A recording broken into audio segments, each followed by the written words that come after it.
हमने सेबी वालों को भी बुलाया, ईडी वालों को भी बुलाया, इनकम टैक्स वालों को भी बुलाया, सीरियस फ्रॉड ऑर्गेनाइजेशन वालों को भी बुलाया, सीबीआई वालों को भी बुलाया और अधिवक्ताओं को भी बुलाया, लॉ ऑफिसर्स को भी बुलाया।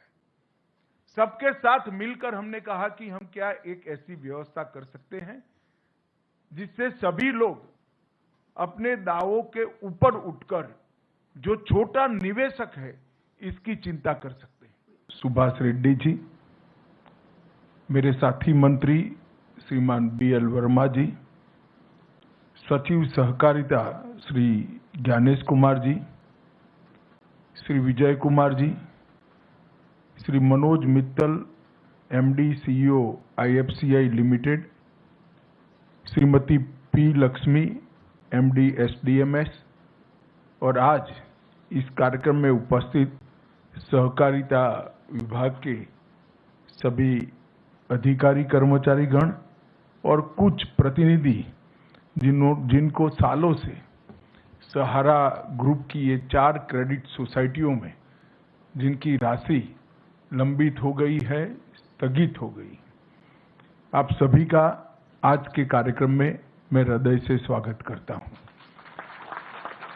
मित्रों, ये छोटा सा परंतु महत्वपूर्ण कार्यक्रम है। ये कार्यक्रम का महत्व 2 दृष्टि से है। एक तो करोड़ों ऐसे लोग जिनकी गाढ़ी कमाई एक 4 क्रेडिट कोऑपरेटिव सोसाइटियों के अंदर स्थगित हो गई। घोटाले का आरोप लगा, कोर्ट केस हुए, एडमिनिस्ट्रेटर अपॉइंट हो गए हैं। एडमिनिस्ट्रेटर अपॉइंट होते ही ईडी, इनकम टैक्स, अलग अलग सरकारी संस्थाओं ने अपने अटैचमेंट कर दिए और ये सब कानूनी लड़ाई में कहीं न कहीं जो निवेशक है, जिसने अपनी गाढ़ी पसीने की कमाई इसमें लगाई है, इसके प्रति किसी का ध्यान नहीं जाता था। और ये कोई पहली ऐसी कहानी नहीं है।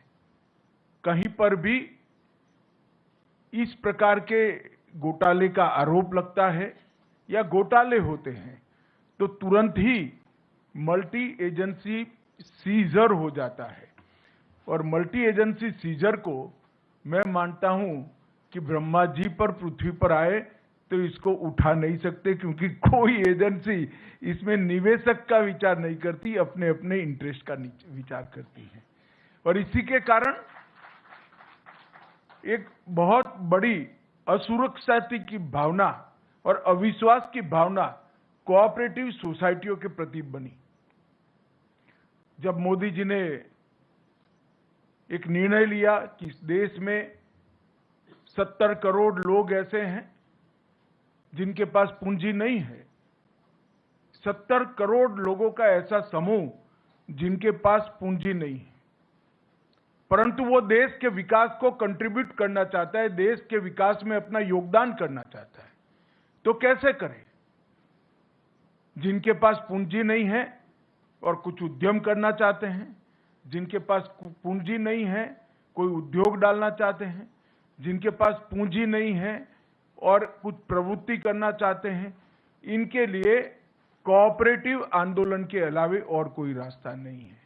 क्योंकि सहकारिता आंदोलन ही एकमात्र आंदोलन है कि जिसमें छोटी छोटी पूंजी का कुल योग बनाकर ढेर सारे लोगों को मिलाकर एक बड़ी पूंजी की निर्मित कर एक बड़ी चीज को साकार किया जा सकता है। मैं आज हमारे यहां जो दूध उत्पादन के क्षेत्र में कोऑपरेटिव क्रांति हुई है उसका मैं जरूर उदाहरण देना चाहता हूं। सिर्फ गुजरात में 36 लाख बहनें हर रोज दूध का उत्पादन करती हैं और दूध का उत्पादन कर प्रोसेस कर इसको देश भर में और दुनिया भर में पहुंचाया जाता है। और ये 36 लाख बहनों में से एक भी बहन ने 100 रुपये से ज्यादा निवेश नहीं किया है, सिर्फ 100 रुपया, मगर 36 लाख बहनों ने 100 रुपया निवेश किया है। उसमें से अमूल बना और आज वो बहनों की सालाना इनकम 60,000 करोड़ रुपया है। कोई कल्पना नहीं कर सकता कि 100 रुपये के निवेश से और 100 रुपये वाली 36 लाख महिलाओं जिसमें से ज्यादातर एसएससी पास भी नहीं है, वो इकट्ठा होती है, कोऑपरेटिव सोसाइटीज बनाती है, फिर जिला कोऑपरेटिव यूनियन बनते हैं, फिर फेडरेशन बनता है, और अंत इसका ये आता है कि देश भर में दूध की कमी को वो महिलाएं समाप्त करती हैं, और इसके साथ साथ 60,000 रुपये का इनकम सालाना वो करते हैं। अब इससे बड़ा कोई उदाहरण नहीं होता। और इसके आधार पर देश भर में कई सारे कोऑपरेटिव डेयरी के मॉडल बने हैं।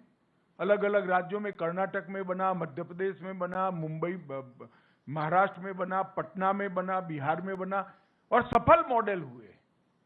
और इस सब का योग मिला लें तो 2.5 करोड़ बहनें आज पशुपालन कर कर देश की दूध की कमी को समाप्त भी कर रही हैं और जीडीपी में कंट्रीब्यूट भी कर रही हैं। ये तो उदाहरण हुआ एक सफल कोऑपरेटिव का, मगर कई बार घपले घोटाले के आरोप भी होते हैं, और जो छोटे छोटे लोग इसमें निवेश करते हैं उनकी पूंजी जाया जाती है। सालों सालों तक, ये सहारा का ही उदाहरण ले दी, कितने सालों तक सुप्रीम कोर्ट में केस चला, सभी एजेंसियों ने इनकी प्रॉपर्टी सीज कर दी, अकाउंट सीज कर दे, एक सीजर हो तो उसका रास्ता निकाले, 7-8 एजेंसियों ने सीजर कर दिए। अब ऐसा जब होता है तो कोऑपरेटिव आंदोलन की विश्वसनीयता, क्रेडिट सोसाइटियों की विश्वसनीयता समाप्त होती है। इसलिए मोदी जी ने जो मंत्रालय बनाया, उसके बाद हमने इनिशिएटिव लिया, सभी स्टेक होल्डरों को बिठाया। इसमें आप लोगों को नहीं बिठाया था, क्योंकि आपका रिप्रेजेंटेटिव मैं हूं। जो निवेश करता है उनको नहीं बुलाया था। हमने सेबी वालों को भी बुलाया, ईडी वालों को भी बुलाया, इनकम टैक्स वालों को भी बुलाया, सीरियस फ्रॉड ऑर्गेनाइजेशन वालों को भी बुलाया, सीबीआई वालों को भी बुलाया, और अधिवक्ताओं को भी बुलाया, लॉ ऑफिसर्स को भी बुलाया। सबके साथ मिलकर हमने कहा कि हम क्या एक ऐसी व्यवस्था कर सकते हैं जिससे सभी लोग अपने दावों के ऊपर उठकर जो छोटा निवेशक है इसकी चिंता कर सकते हैं। और मुझे आनंद है कि सभी एजेंसियों ने मिलकर एक सुप्रीम कोर्ट में याचिका दायर की, और सुप्रीम कोर्ट ने भी एक ऐतिहासिक फैसला लिया कि सभी एजेंसियां जब सहमत है तो एक सुप्रीम कोर्ट के पूर्व न्यायाधीश जी की अध्यक्षता में एक कमेटी बनाई जाए, और उनके निर्देशन से ये पारदर्शी भुगतान की शुरुआत की जाए। और ट्रायल बेस पर आज ये पारदर्शी भुगतान की शुरुआत 5,000 करोड़ रुपए से कर रहे हैं हम। ये 5,000 करोड़ रुपया निवेशकों को वापस लौटाने की शुरुआत होगी, और ये 5,000 करोड़ रुपया जब पूरा वापस हो जाएगा, हम फिर से सुप्रीम कोर्ट के सामने जाएंगे और कहेंगे कि इतने निवेशक बचे हैं और बाकी का भुगतान भी। आज जो पोर्टल लॉन्च हुआ है, वो पोर्टल से लगभग 1 करोड़ निवेशकों को, क्योंकि हमने तय किया है कि पहले 10,000 रुपया तक की राशि को हम भुगतान करेंगे। जिनका 10,000 तक का निवेश है वो, और जितना भी निवेश हो उसमें से 10,000 रुपया। ये ट्रायल बेस है, और ये पोर्टल के माध्यम से इसको ऑनलाइन सबको निमंत्रित करेंगे। पूरे डेटा को ऑनलाइन कर दिया गया है चारों सोसाइटियों के, और सीरीज ऑफ मीटिंग कोऑपरेटिव मंत्रालय के, सहकारिता मंत्रालय के अधिकारियों ने की है। हमारे जो स्टॉक होल्डिंग के साथी बैठे हैं उन्होंने भी बहुत बड़ा इनिशिएटिव दिया है। मैंने उनको चाय पर बुलाया था, मैंने बोला इसमें कमाई आपको चौनी भी नहीं होने वाली है, मगर ये सेवा का काम है, आप तत्परता से करिए। मैं स्टॉक होल्डिंग का भी धन्यवाद करना चाहूंगा कि इन्होंने बड़े मन से इसमें हमारा सहयोग किया है, और रेड्डी साहब ने भी 3 से 4 बार मीटिंग कर कर इसको गति दी है। मेरा मीटिंग करना तो स्वाभाविक है, मगर सुप्रीम कोर्ट के निवृत्त न्यायमूर्ति जब आपकी परेशानी को समझकर इसके लिए परिश्रम करे, वो हमारे लिए बहुत सकारात्मक संदेश है। मित्रों, लगभग 1,07 करोड़ निवेशकों को ये पोर्टल के अंदर पंजीकरण करने का अधिकार है, जिनकी पूरी राशि लौटाई जाएगी। और कुल मिलाकर 4 करोड़ निवेशक हैं जिनको 10,000 रुपये तक की राशि प्रथम दृष्टि से उनको वापस दी जाएगी। और ये मैंने कहा ये शुरुआत है, अगर ये सफलता से होता है और सफलता से होगा उसका मुझे पूरा विश्वास है, क्योंकि पूरी प्रणाली को मैं समझा हूं, इसमें कहीं पर भी कोई गड़बड़ की गुंजाइश नहीं छोड़ गई है और कहीं पर भी जो जेन्युइन इन्वेस्टर है इसको अन्याय होने की गुंजाइश भी नहीं छोड़ गई। जिन्होंने निवेश नहीं किया है इसको किसी भी तरह से यहां से रिफंड नहीं मिल सकता, और निवेश जिन्होंने किया है इसको कोई रोक नहीं सकता। मगर बहुत सारे निवेशक ऐसे होंगे जो ऑनलाइन पोर्टल पे शायद ना आ सके, मगर ये बहुत जरूरी है क्योंकि इतने सारे दावों का फिजिकली भुगतान संभव नहीं है। मैं आप सबसे निवेदन करना चाहूंगा कि सरकार ने सीएससी की व्यवस्था की है। सीएससी के माध्यम से आप ये आपका ऑनलाइन पंजीकरण करा सकते हैं, वो आपको पूर्णतया गाइड करेंगे। हम प्रयास करेंगे कि व्यवस्था भेज दी जाए, वो इसका स्टडी कर कर आपकी सहायता करेंगे। ढेर सारे लोग ऐसे होंगे जिनके मोबाइल आधार में जो रजिस्टर होंगे वो आपने बदल दिए होंगे, तो इसका भी रजिस्ट्रेशन कराना पड़ेगा। और आपके बैंक अकाउंट का रजिस्ट्रेशन तो करीब करीब सबका हो चुका है। इसमें 2 ही प्रमुख शर्तें हैं, एक आधार का रजिस्ट्रेशन आपके मोबाइल के साथ होना और आधार का रजिस्ट्रेशन आपके बैंक अकाउंट के साथ होना। ये 2 जुड़ाव है तो सिर्फ आपको रिसीट का वर्णन ऑनलाइन भेज देना है और एक फॉर्म डाउनलोड कर सिग्नेचर कर फिर से वापस ऑनलाइन भेज देना है। आपके पास, मैं आपको विश्वास दिलाता हूं कि 45 दिन के अंदर पैसा आपके बैंक अकाउंट में जमा हो जाएगा। इसमें आप जरा भी चिंता मत करें। मित्रों, एक बहुत बड़ी शुरुआत है।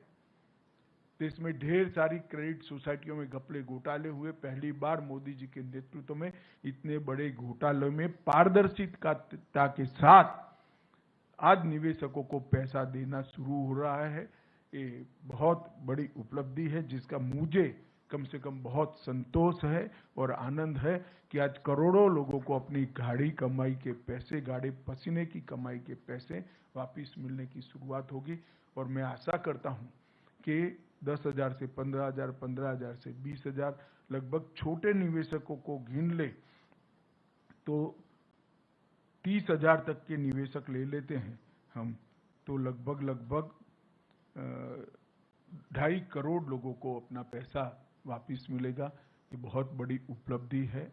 आज मैं फिर से एक बार न्यायमूर्ति सुभाष रेड्डी जी, स्टॉक होल्डिंग के सारे हमारे अधिकारी हैं जिसने इसमें बहुत मेहनत की है, इस सभी का सहकारिता मंत्रालय की ओर से और आप सभी की ओर से हृदय से धन्यवाद करता हूं। और सहारा ग्रुप कोऑपरेटिव सोसाइटी के करोड़ों निवेश हो गया है, जिससे आपका पैसा वापिस आएगा और आपके उपयोग में आएगा। आप सभी को बहुत बहुत बधाई और धन्यवाद।